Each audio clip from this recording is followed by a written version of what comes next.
For the final keynote, I want to call upon Edwin Maye. He will present on web. Round of applause for him as he makes it to the stage again.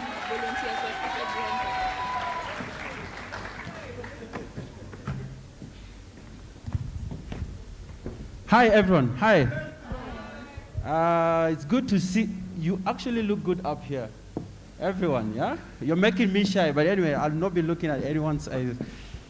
Yeah, my name is Maye Edwin. I'm part of the Google Developer Expert Program for web, and I'll be giving the web keynote. I don't know if my slides are up.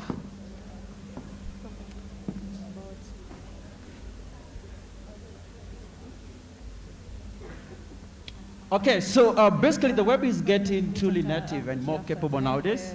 We've seen a lot of browser vendors coming together, led by Google, to kind of build a more capable web that allows web developers to build everything entirely native developers can actually build. So the message I'm coming up here with is that if you're a web developer, gone are the days to start thinking about being an Android developer, a Flutter developer, or anything else.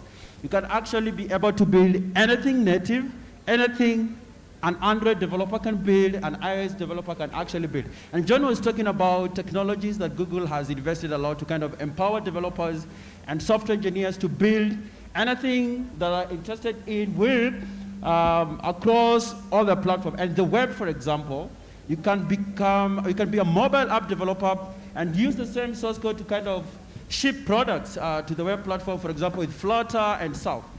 And there's been a deliberate kind of approach that has been taken by different partners.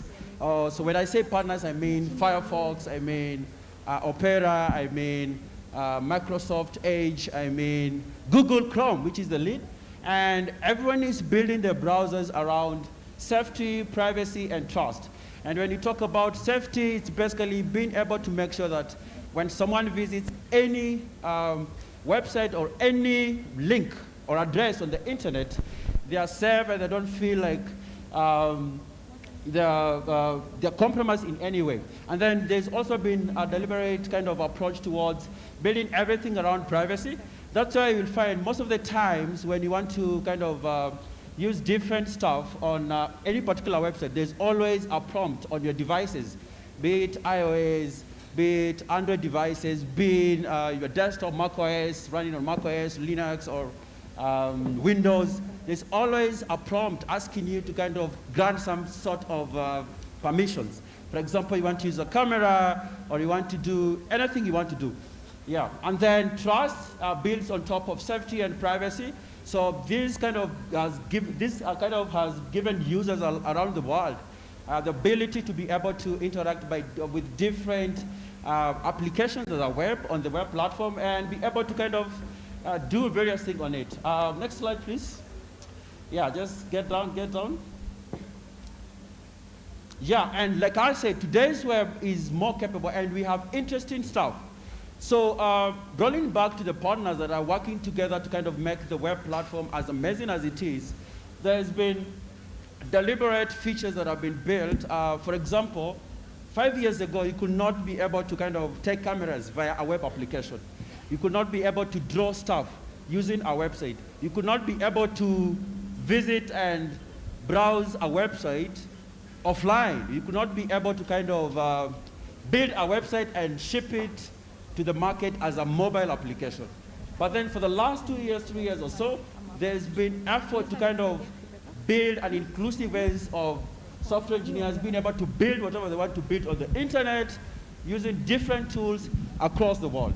So that's like, and just to cut it short, the web as it is today, it's built, it's rich and truly multi-platform. Like I said, you can be a mobile developer, build Flutter, and ship a website or a web application on the web platform. You don't need to use stuff like HTML, stuff like CSS or JavaScript or anything. So you can actually build anything on the internet that runs on the web platform. And then we have better developer experience. The first keynote speaker, that is John, was talking about Angular, was talking about material design. So there's been effort from Google and other partners to kind of provide these resources to developers and make the development experience from where you start writing your first line of code be as amazing as possible, all right? And then we also have deep integration with the iOS. So nowadays, who has been able to interact with QR codes? Anywhere? Everyone has, okay? So 6 months ago or 1 year ago, you could not be able to kind of run QR codes on any web application. But today, you can actually build a QR-based application that runs on the web as a website, okay? So those are some of the efforts these browser vendors have come across to kind of build a more native and integrated kind of web platform. An interesting thing that most of you saw, we had, like, for example, Microsoft turning back and embracing open source and joining Google in building their browsing experience on Chromium, which is Google powered and stuff. So the goal has been to be able to make the internet safe, to make the internet more integrated, and to generally allow people who browse anything on the internet via websites mostly to be able to have the best experience as possible. So next slide as I finish up. Yeah, so 1 year ago, 2 years ago, we had an interesting announcement by the Android or mobile, whatever, developers. So I think shortcuts was an amazing thing. So for example, if you install your WhatsApp native application, if you click on the icon, you will see that you have a shortcut to directly message someone, share something, and do whatever you want to do. So about 8 months ago, you could not do the same on a simple website. So you can actually install your website as an application on your user's device and be able to kind of do stuff like that.